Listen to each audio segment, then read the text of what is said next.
अगर आप वो व्यक्ति हो जो अपनी भावनाओं से चलते हो, फीलिंग से चलता है, आज oh I am feeling this, if you live by your feelings you are an easy prey. यूं शैतान कहेगा यही तो मैं चाह रहा हूं, I don't feel like this, I feel I am far from God, मुझे लग रहा है मैं प्रभु से बहुत दूर हूं। अरे उसका वचन कहता है अब तुम और मसीह एक आत्मा हो चुके हो। You feel far from God because your mind is not renewed to the truth. आपका मन अभी परमेश्वर के वचन से नया नहीं हुआ है. So you would rather trust your feelings than rather trust the word of the living God.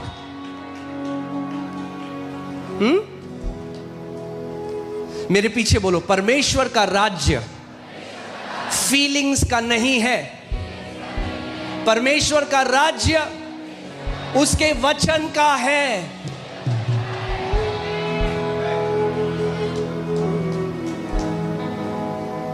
You don't have to feel you are healed. You have to believe you are healed. You don't have to feel you are victorious. You have to believe you are victorious. It's not about feelings. ये feelings के बारे में नहीं है, ये भावनाओं के बारे में नहीं है. अगर आप वो मसीह हो, अगर आप वो विश्वासी हो जिसने अपना पूरा जीवन फीलिंग्स के ऊपर बनाया है, तो आप एक ऐसी खिसकती रेत के ऊपर है आपका घर जो कभी भी ढह जाएगा.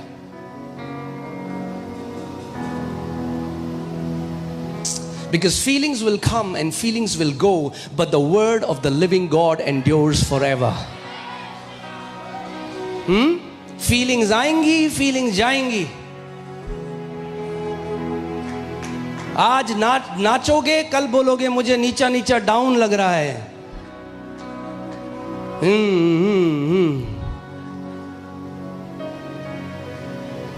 Your word, O Lord, is forever settled in heavens.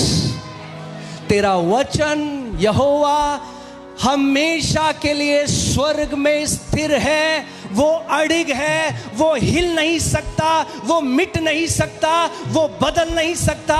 जो तेरा वचन 6000 साल पहले कहता था, वही तेरा वचन आज भी कहता है, और वही तेरा वचन अगले 60,000 अनंत तक वही रहेगा. उसका वचन बदलेगा नहीं. सो अगर वचन में खड़े हो तो एक ऐसी नींव में खड़े हो जो बदलने वाली नहीं है. यीशु ने कहा बुद्धिमान मनुष्य वो है जो मेरी बातों को सुनकर अपना घर उस पर बनाता है. उसने कहा जब तूफान आएंगे, जब आंधियां आएंगी, क्योंकि याद रखना मुश्किल परिस्थिति आएगी जब इस पृथ्वी में हो, आएगी.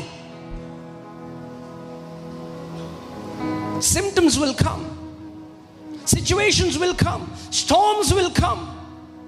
But if your faith is resting on the finished work of Jesus, अगर आपका विश्वास यीशु ने जो कर दिया है उस पर खड़ा है, तो कोई ऐसी दुष्ट आत्मा नहीं जो आपको हिला सके.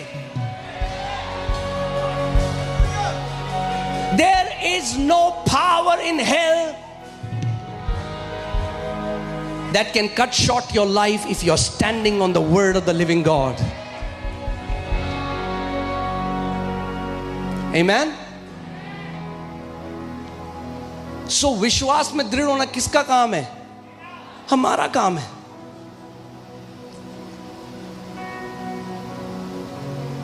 दृढ़ होना पड़ेगा.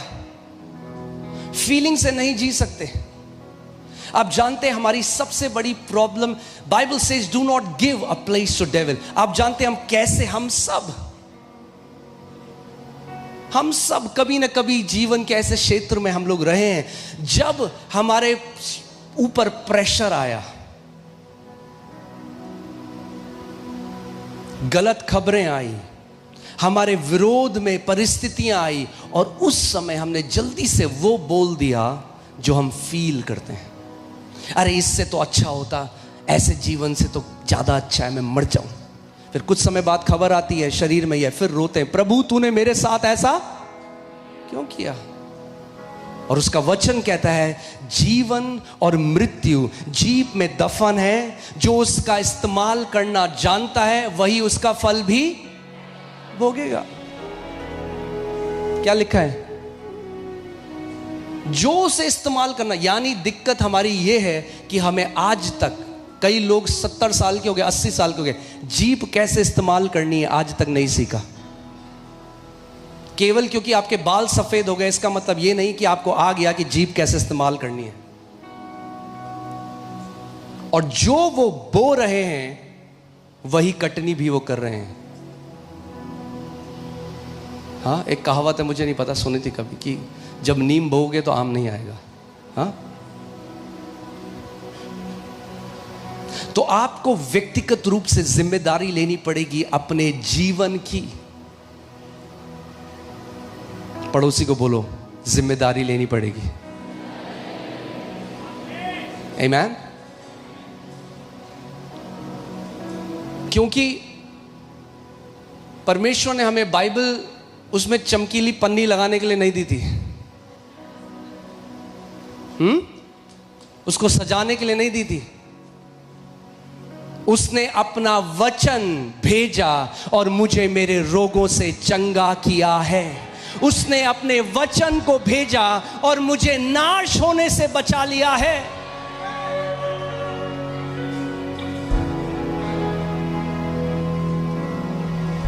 Put Psalm 107 verses 20. क्या लिखा है यहां पे? वह अपने वचन के द्वारा उनको चंगा करता है। कैसे चंगा करता है आपको? कैसे चंगा करता है? वचन के द्वारा। English Bible says better, he sends his word. वचन को वो भेजता है, मगर वो तो भेजता है, क्या आप उस भेजे वचन को ग्रहण करते हो? परमेश्वर का भेजना एक बात, उस भेजे गए वचन को ग्रहण करना दूसरी बात है। कितने लोग हैं जब वचन भेजा जाता है तो वो बिजी हैं, हाँ, कैजुअल हैं, और बाद में हो।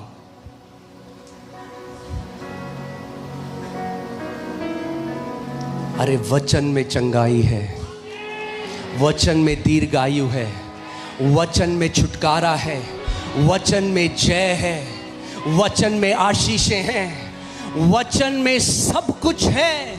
क्योंकि आदि में वचन था, वचन परमेश्वर के साथ था और वचन ही परमेश्वर था, और उस वचन ने देह धरा और मनुष्यों के बीच में डेरा किया, और हमने उसकी ऐसे महिमा देखी जैसे इकलौते की।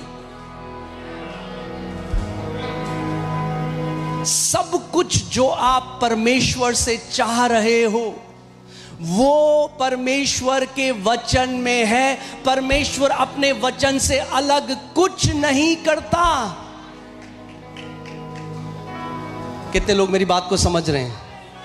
मेरे पीछे बोलो, परमेश्वर अपने वचन के अलग होकर कुछ नहीं करता। यानी जो चाहते हो प्रभु आपके लिए करे, उसका वचन ढूंढो। गिड़गिड़ाओ मत, भीख मत मांगो, वचन के खोजी बन जाओ। क्योंकि जो यहोवा के वचन के खोजी हैं वो एक ऐसा जीवन जीते हैं जो बाकी लोग कल्पना भी नहीं कर सकते।